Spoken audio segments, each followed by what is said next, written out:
Kanina pa tutulog. Wala pa sila.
Congratulations! Ang galing-galing! Unang araw pa lang!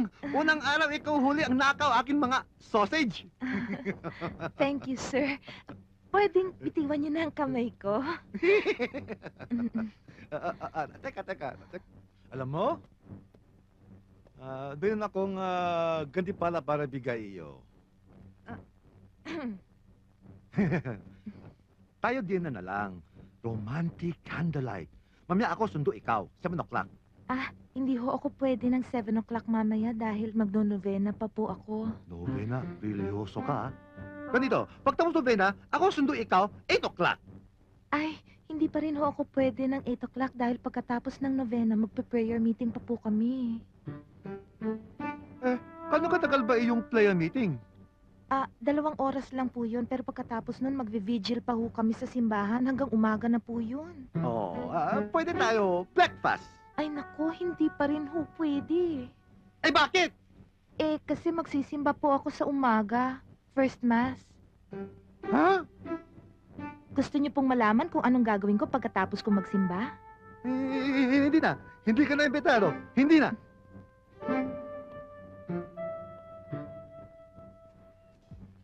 Uy! Julieta! Romeo! Uy! Romeo, miss na kita. Tsaka gusto kong makita ang place ng work mo. Kasi mamaya uuwi na naman ako sa Maynila. Ngayong nakita mo na, anong masasabi mo? Ang dami ngang mga sexy chicks dito, nakabikini. Buti hindi ka naaakit sa kanila. Siyempre naman, alam mo namang faithful ako sa iyo eh. Oo na. Sige, come on, let's enjoy. Kasi mamaya lang uuwi na ako. Ay, tamang-tama. Off ko pa naman ngayon. Tayo doon. Naku, Noah. Alam mo ba, balitang-balita sa parlor na hanggang ngayon wala kang boyfriend. Oo nga eh. Ewan ko ba kung bakit napakpihikan ko sa lalaki. Ikaw naman kasi. Ano bang type mo?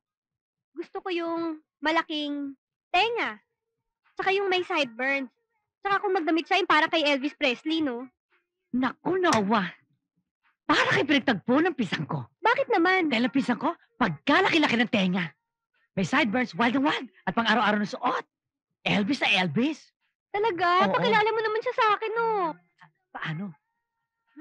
Pumunta siya mamayang gabi sa bahay namin. Paano siya makakapunta? Ibibigay ko sa iyo ang address ko at yung phone number ko. Bukod sa address at phone number, ano pang pwede mo ibigay? Ibibigay ko lahat Naku, saya. sa pinsan mo. Siguro may boyfriend ka na, no? Wala pa nga eh. Wala pa? Mm-mm. Ang ganda-ganda mong yan, wala ka pang boyfriend? Siguro pihikan ka, no? Ano bang type mo sa isang lalaki? Ang type ko sa isang lalaki na napakatagal ko nang hinahanap ay isang prinsipe na napakaganda ng suot. Uy, what a coincidence! Dahil may kaibigan ako na tunay na prinsipe. Kompletong-kompleto siya at saka ang haba-haba Ang haba ng ano. ng kanyang espada. Type mo makilala siya? Hindi ko lang type. Talagang gusto ko siyang makilala. Bibigay ko sa yung address ko. Papuntahin mo siya mamaya sa bahay, ah. O sige, papupuntahin ko siya. Naku, makakaasa kang dadating ang prinsipe mo. Hintayin ko yan, ha? Oo. Someday, my prince will come.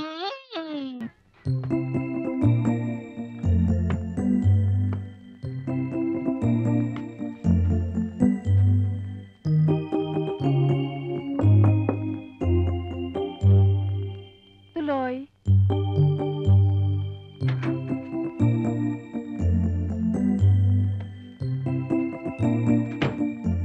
Wow! Magnifico! Terrifico! El Naco!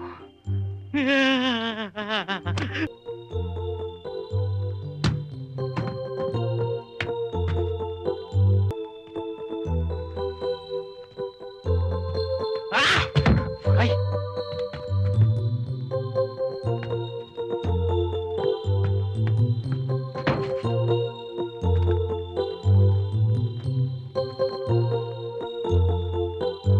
Sweetheart, sino yan? Asawa ko! Nako, bakit hindi mo agad sinabing may asawa ka? Nasa panganib ang buhay ko ngayon. Sweetheart! Naku, isa pa nga. Walang hiya kayo! Walang hiya ka! Buksan mo ang pinto! Sino yun? Ano ba? Asawa ko! Asawa mo? Oh! Uwi na ako. Hoy! Walang hiya kayo! Ginagawa niyo? Alis! Adilim! Adilim!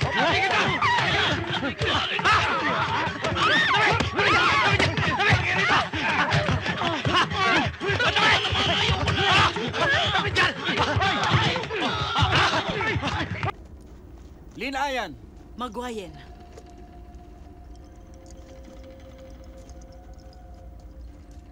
Narinig ko ang nangyari sa talunanon. Tibayan mong loob mo. Pedro, siya si Linayan. Bayla ng bayan ng Duluanon. Hello, Mother. Siya si Pedro Pinduco. Karangalan ko. Pumasok ka. Naghihintay sa loob ang magiging kabiyak mo.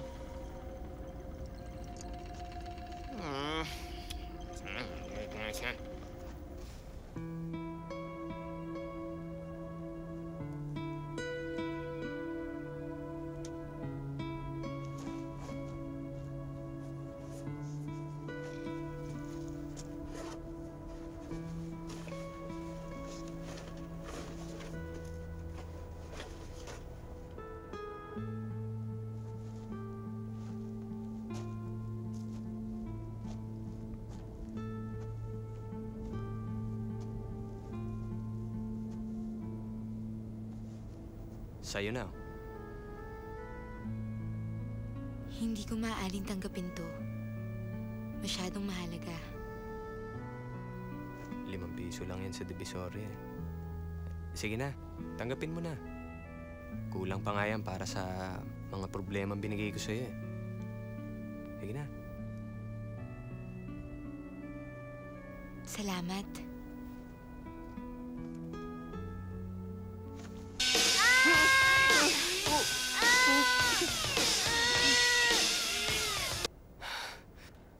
Relax lang kayo. Music lang to, music.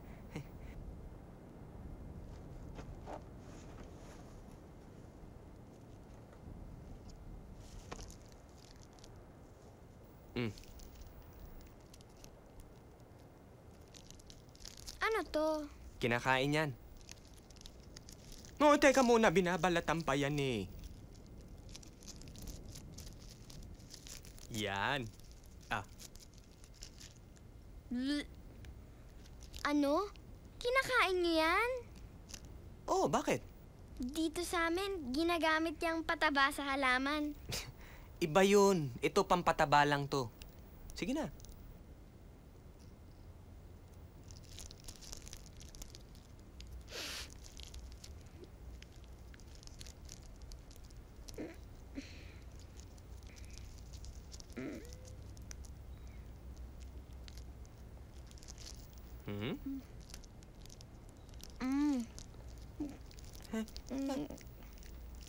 Sarap?